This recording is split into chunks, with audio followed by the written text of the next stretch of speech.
धोंडगे साहेबांनी फार कळकळीची विनंती त्या ठिकाणी केली, माय तू या ठिकाणी राहावं आणि या गोरगरीब लेकरांना तू या ठिकाणी शिक्षण द्यावं, म्हणून इतरत्र न जाता याच संस्थेमध्ये आपण शिक्षिका म्हणून काम करावं. म्हणून हा एक मोठा सोहळा घेण्यामागचं कारण की त्या फाउंडर आहेत, त्यांचा त्याग आहे.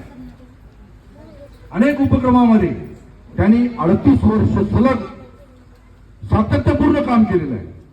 म्हणूनच हा सन्मान सोहळा या एवढ्या थाटामाटात त्या ठिकाणी साजरा केलेला आपल्याला दिसत आहे. मनातून साजरा करणं प्रत्येकाचा आपण या ठिकाणी करतो, पण ज्यावेळेस एखादा कार्यक्रम यशस्वी होतो तो मनातून केल्याशिवाय होत नाही. त्याचं थेट उदाहरण आपण या ठिकाणी अनेक कार्यक्रमाच्या माध्यमातून आपण या ठिकाणी पाहत असतो. त्यातीलच हा कार्यक्रम या ठिकाणी मोठ्या उल्हासात या ठिकाणी पार पडतो. आणि त्यांनी साहेबांची आज्ञा पाळली आणि इतरत्र न जाता याच शाळेमध्ये मी रुजू व्हायला तयार आहे असं सांगितलं. जसं पहिलं म्हणायचं की आमच्या आत्याबाईंचं माहेर हे त्यांचं खरं पूर्वापांचं आहे असा इतिहास आहे, त्यातली जास्त मला माहिती नाही, पण पहिला आहेर हा प्रभुबाप्पा स्वामींचा त्यांचा असायचा. म्हणजे फार कुटुंब संलग्न असल्या कारणानं हा कार्यक्रम फारच सुंदर या ठिकाणी पार पडत आहे. आणि रुजू दिनांक जरी 87 आता मी सांगून गेलो, 38 वर्ष जवळपास या ठिकाणी आता संपत आहेत. या शैक्षणिक वर्षात जर आपण या ठिकाणी धरला तर या ठिकाणी त्यांचं कार्य मी आता सांगून गेलो, फार मोठं कार्य. 38 वर्षामध्ये प्रत्येक उपक्रमामध्ये त्यांनी सहभाग या ठिकाणी नोंदवला. आता येत्या 5वी ते 7वी मध्ये त्यांनी शिकवत असताना प्रत्येक विषयाला त्यांनी हात घातला. प्रत्येक विषय कुठलाही तो त्यांनी नाही हा शब्द त्यांनी कुठेही काढलेला नाही.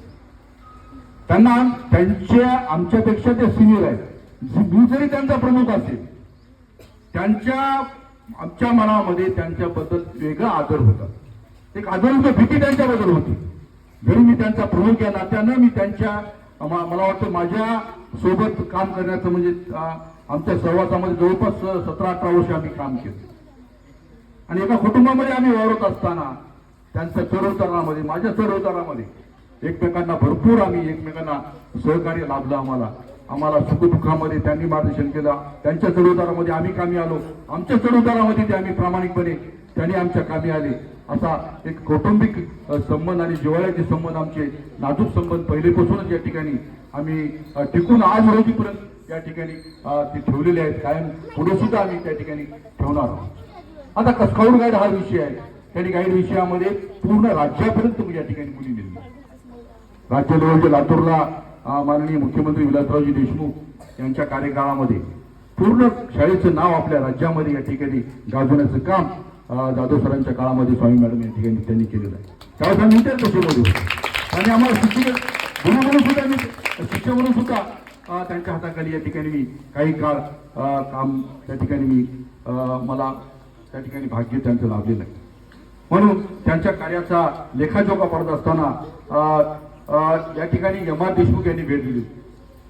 उपसंचालकापर्यंत गेलेलं हे व्यक्तिमत्व नंतर संचालक झाले. त्यांनी आपल्या शाळेमध्ये जवळपास 8 तास तपासणी केली. कुलकर्णी सर अजून डिटेल सांगू शकतात, मी कमी वेळ सांगतोय. रात्री सुद्धा ते या ठिकाणी होते. त्यामध्ये त्यांनी त्यांचा उल्लेखनीय गौरव त्या शिक्षणाधिकारी म्हणून त्यांनी भेट दिली. त्यावेळेस त्यांचा टीचिंग प्रभावी झाली म्हणून त्यांनी उत्तम शेरा त्या ठिकाणी लेखी स्वरूपात सुद्धा त्यांनी त्या ठिकाणी दिलेला होता. राज्य पातळीवरची खेळाडू असतील, मुली असतील, पुन्हा आदरणीय धोंडगे साहेबांचे इंग्रजी शब्द विचारून त्यांना साहेब मुलांना पैसे द्यायची त्यांची एक अनोखी पद्धत होती, ती पूर्ण महाराष्ट्राला माहीत आहे. आणि ज्यांना फिलिंग आलं किंवा त्यांना उत्तर आलं त्या मुलांना प्रोत्साहन देण्यासाठी साहेबांनी पैशाच्या माध्यमातून त्यांना काहीतरी ज्ञानदानाच्या वस्तू ते विकत घेतील, गोरगरिबांची लेकरं आहेत त्या हेतून त्या असे अनेक उपक्रम त्या ठिकाणी ते राबवायचे. आणि या कार्यकाळामध्ये जवळपास 10 वर्ष त्यांनी साधन व्यक्ती म्हणून काम केलं. पुन्हा एड्स ट्रेनिंग असतील, प्रबोधनाचे वर्ग असतील, पुन्हा नाईट क्लास असतील, अशा विविध उपक्रमामध्ये स्वामी मॅडमचं फार मोठं योगदान त्या ठिकाणी राहिलेलं आहे.